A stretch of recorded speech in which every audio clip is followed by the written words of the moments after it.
आइए तो आज समझते हैं फिजिक्स के second and third law of Newton के बारे में। फर्स्ट और सेकंड और थर्ड लॉ को पढ़ने से पहले आपको मोमेंटम को समझना बहुत ही ज़रूरी है। तो आइए सबसे पहले समझते हैं momentum. Momentum of an object is defined as product of its mass and velocity. Momentum क्या है? बेसिकली मास और वेलोसिटी का product. And momentum is known as mass into velocity. Momentum को जो आप डिनोट करते हो वो करते हो P से, and the momentum is equal to mass into velocity. P is equal to mv. Momentum is basically a vector quantity because it contained magnitude as well as direction. Unit of SI and MKS, तो जैसा कि हम जानते हैं mass can be measure in kg and v as measure in metre per second. तो unit of momentum is kg metre per second. CGS unit इसकी हो जाएगी gram centimetre per second. Gram centimetre per second. तो यहाँ पर आप देख पा रहे हैं मुंबई से पुणे एक डिस्टेंस है हमारे पास, और यहाँ से मुंबई से ट्रेन चलना शुरू करती है। Let us consider a train travelling from Mumbai to Pune. तो initially the train is at rest, so initial velocity is 0। हमें शुरुआत में पता है ट्रेन किस में है? रेस्ट में। तो शुरुआती वेलोसिटी यानी इसकी u क्या होगा? 0। तो as the train begins move it will gain speed when force is exerted. जब इसका इंजन, ट्रेन का इंजन उस पर फोर्स लगाएगा बाकी बचे वैगन्स यानी डब्बों पर, तो क्या होगा? उसकी स्पीड इंक्रीज होगी, यानी फोर्स लगाने से स्पीड बढ़ती है। तो स्पीड चेंज होगी तो दैट इज मोमेंटम भी चेंज होगा, क्योंकि मोमेंटम हम जानते हैं m इंटू वी होता है। तो v बढ़ेगा तो ओवरऑल क्वांटिटी यानी मोमेंटम भी बढ़ेगा। The change in the momentum depends on not only the force applied but also the time during which the force is exerted. Force पर तो निर्भर करता ही है मोमेंटम, साथ ही कितने समय के लिए लगाया गया है वो फोर्स, वो भी डिपेंड करता है। अगर कम समय के लिए लगाया गया है तो कम स्पीड चेंज होगी, एंड ज़्यादा समय के लिए लगाया गया है तो ज़्यादा। तो hence it can be concluded that the force necessary to change the momentum of an object depend on the time rate at which the momentum is changed. तो यानी force is directly proportional to the momentum, यानी force बढ़ाएंगे change करेंगे तो momentum का rate भी change होगा। तो यहीं से हमारा सेकंड लॉ की शुरुआत होगी। तो सेकंड लॉ क्या कहता है? that the rate of change of momentum of an object is proportional to the applied unbalanced force in the direction of force. जिस डायरेक्शन में हमने unbalanced force लगाया है उसी रेट से rate of change of momentum भी बदलेगा। Proportional means अगर एक क्वांटिटी को इंक्रीज करोगे तो उसी के अनुसार दूसरी क्वांटिटी भी चेंज होगी। तो इसका मैथमेटिकल फॉर्मूला देख लेते हैं हम कि किस तरीके से ड्राइव होगा। तो late us consider an object of mass m moving with an initial velocity u along a straight line. Suppose एक बॉल है हमारी m मास की, अभी वो रेस्ट में है। जैसे ही हम इस पर फोर्स लगाते हैं तो क्या हो गया है? हमारे पहले इनिशियल वेलोसिटी u से मूव कर रही थी, जैसे ही हमने एक जैसे कि हॉकी देख पा रहे हैं उससे हमने फोर्स लगाया तो इसकी वेलोसिटी बढ़ गई फॉर टाइम t के लिए। तो यहाँ पर वेलोसिटी इसकी v हो गई। तो यहाँ से P1 जो आपका है वो क्या होगा? इनिशियल मोमेंटम, और इनिशियल मोमेंटम कितना होगा आपका? m into you, mass into initial velocity. इसी तरीके से P2 कितना होगा आपका? Final momentum, mass into final velocity. तो यहाँ पे अगर हम चेंज देखें इसमें तो दोनों क्वांटिटी को हमें सब्ट्रैक्ट करना पड़ेगा, फाइनल माइनस इनिशियल। तो चेंज इन मोमेंटम कैसे आ जाएगा हमारा? P2 माइनस P1 से, mv माइनस mu। अगर हमें rate of change of momentum देखना हो तो हमें टाइम से डिवाइड करना पड़ेगा, यानी हम टाइम से कंपेयर कर रहे हैं क्वांटिटी को। तो टाइम से अगर हम डिवाइड करेंगे तो f इजिकल टू क्या हो जाएगा आपका? v minus u upon T जो होता है वो हो जाएगा आपका a, यानी f is equal to m into a। तो k यहाँ पे कांस्टेंट है जिसको 1 मानकर हम नेगलेक्ट कर देंगे। ठीक, तो यहाँ से हमारे पास एक फॉर्मूला आ जाएगा, force is equal to mass into acceleration. Force into mass into acceleration, जो कि किसको बताता है? सेकंड लॉ ऑफ मोशन को। अब बात आती है फर्स्ट लॉ ऑफ मोशन को हमें सेकंड लॉ की हेल्प से, है ना, state the first law of motion mathematically हमें सेकंड लॉ की हेल्प से फर्स्ट लॉ को प्रूव करना है। तो आइए देखते हैं कैसे करते हैं। हमें पता है force is equal to mass into acceleration, and acceleration की वैल्यू क्या होती है, v minus u upon T.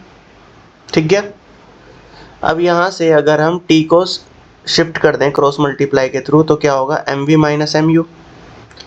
अब जैसा कि हमें पता है फर्स्ट लॉ कहता है कि अगर कोई एक्सटर्नल फोर्स ना लगाया जाए तो बॉडी कैसी होगी, आपकी रेस्ट में रहेगी। ठीक, और अगर कोई बॉडी मोशन में है तो वो मोशन में रहेगी जब तक कि उस पर कोई एक्सटर्नल फोर्स ना लगाया जाए। तो हम उसी की हेल्प से f को 0 रख देते हैं। जब हम f 0 रखेंगे तो mv माइनस mu हो जाएगा, m से m कैंसिल हो जाएगा, then v equal to u। यानी जो फाइनल वेलोसिटी थी वही इनिशियल वेलोसिटी है, यानी वेलोसिटी में कोई बदलाव नहीं है जब तक एक्सटर्नल फोर्स हमने नहीं लगाया। तो यानी कि यही लॉ हम सेकंड लॉ की हेल्प से प्रूव कर सकते हैं। तो if u is equal to 0 then v is also is equal to 0। तो यहाँ पर then object will remain at rest. ठीक, this means that an object will continue to be at rest और uniform motion unless a force act. यानी कि जब तक कि फोर्स नहीं लगाओगे तो बॉडी या तो रेस्ट में है तो रेस्ट में रहेगी, मोशन में है तो मोशन में रहेगी। This is nothing but the first law of motion. यह कुछ नहीं है अपने आप में, हमने क्या है, फर्स्ट लॉ ऑफ मोशन यही है। Thus the first law of motion is stated mathematically from second law of motion। तो इस तरीके से हम प्रूव कर सकते हैं फर्स्ट लॉ को सेकंड लॉ के मैथ्स की हेल्प की वजह से के थ्रू। ठीक, तो so let us define force. तो आइए फोर्स को डिफाइन करते हैं। तो फोर्स क्या है, पुश और पुल तो ये डेफिनेशन अब तक पढ़ते ही आ रहे हैं, साथ ही फोर्स की एक नई डेफिनेशन ये भी होगी, फोर्स एक फिजिकल कोज है जिसके कारण किसी ऑब्जेक्ट का साइज बदला जा सकता है, उसका स्टेट बदला जा सकता है, रेस्ट से मोशन, मोशन से रेस्ट किया जा सकता है। ठीक है, तो फोर्स एक वेक्टर क्वांटिटी है जिसमें मैग्नीट्यूड के साथ साथ डायरेक्शन भी होती है। ठीक, फोर्स की हमारी equation, m is mass, a is acceleration, then unit can be made as kg meter per second square, kg metre पर सेकंड स्क्वायर। और दूसरी यूनिट इसकी क्या होगी, न्यूटन। और CGS यूनिट की बात करें तो क्या होगी, डाइन। कई बार एग्जाम में पूछ लेता है हमारे एग्जामिनर SI यूनिट और CGS यूनिट में रिलेशन बताइए फोर्स की। तो फोर्स की हमारी SI यूनिट क्या है, kg मीटर पर सेकंड स्क्वायर। यहाँ पर अगर kg को ग्राम में, मीटर को सेंटीमीटर में बदल दें हम, तो हमारी किस में चेंज हो जाएगी, वो CGS यूनिट में। तो यहाँ 10 की पावर 3, 10 की पावर 2 एक्सपोनेंट रूल लगाएं तो 10 की पावर 3 प्लस 2 हो जाएगा। देन ग्राम सेंटीमीटर पर second square CGS, and CGS में ग्राम सेंटीमीटर पर सेकंड स्क्वायर को बोलते हैं डाइन। यानी 1 न्यूटन कितने के इक्वल आ जाएगा, 10 की पावर 5 डाइन के इक्वल। तो होप यू आपको समझ में आ रहा होगा। अगर कोई डाउट्स है तो कमेंट सेक्शन में बता दीजिएगा। Next, Newton's third law of motion. तो न्यूटन्स के थर्ड लॉ ऑफ मोशन ने क्या कहा, the third law of motion states that when one object exert a force on another object, अगर एक ऑब्जेक्ट दूसरे ऑब्जेक्ट पर फोर्स लगा रहा है, the second object instantaneously exert a force back on the first, तो दूसरा ऑब्जेक्ट भी उसी समय फोर्स लगाएगा उतनी ही मात्रा में।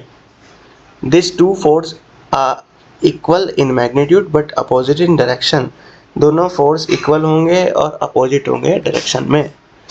तो जैसे कि यहाँ पर एक रॉकेट देख पा रहे हैं आप, the rocket exert A downward force on the gas, तो रॉकेट जो है डाउनवर्ड फोर्स लगा रहा है, ठीक है, गैस से, and the gases in turns exert an equal and opposite force which will propel the rocket into the space.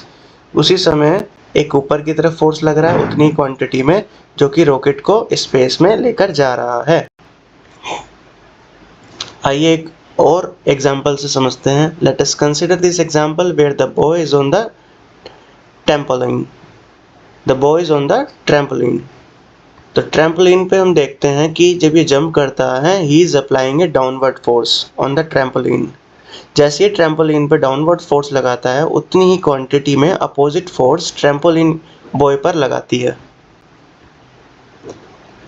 तो इससे क्या पता लगता है, what does Newton want to say in this third law?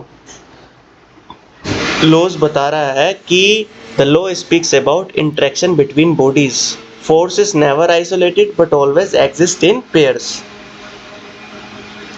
For every action there is a reaction which are equal and opposite. Next, if the force are equal and opposite they should cancel each other. अगर दोनों force equal और opposite हैं तो वो cancel हो जाने चाहिए। बहुत सही बात है, यानी ये तो बैलेंस फोर्स होना चाहिए, ऐसा तो नहीं हो रहा। ऐसा क्यों है?